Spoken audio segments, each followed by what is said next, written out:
на куриерските фирми, които за сега поне изглежда, че по-бързо се справят, има по-малко административни процедури. Кога ще можем да говорим за тази модернизация и в Български пощи, за да може това да стане предпочитания вариант?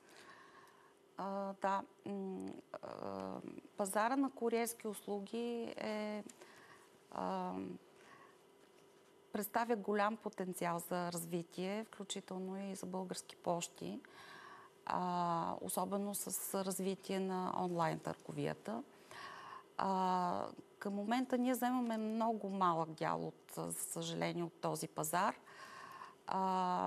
защото за да можем да се развиваме и конкурираме с фирмите, които са на пазара, трябва да развиеме някои дигитални приложения. Подготвяме в момента онлайн клиентски портал, който ще позволи на хората, на гражданите да заявяват предварително онлайн получаването, т.е. даването на пратка от куриер и също така мобилно приложение за куриерите, така че това да улесни работата им по движението на пратката от началото до края. Адрес, от който трябва да я вземат, къде трябва да бъде доставена, как да бъде обработена, плащането на съответната пратка, което в момента наистина ни липсва.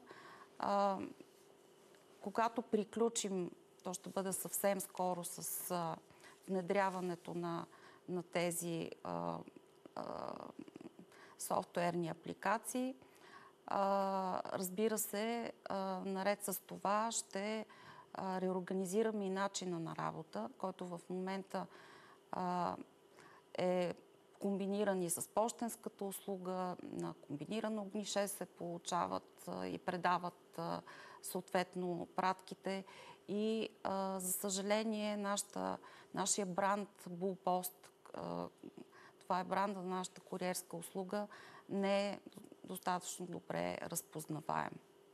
Благодаря ви много за този разговор, госпожо Стоилкова. Предстои да видим как ще се осъществи тази модернизация на Български пощи и как всъщност ще успеете да се справите с новото ви задължение, обмяната на левове в евро. Благодаря ви. Благодаря.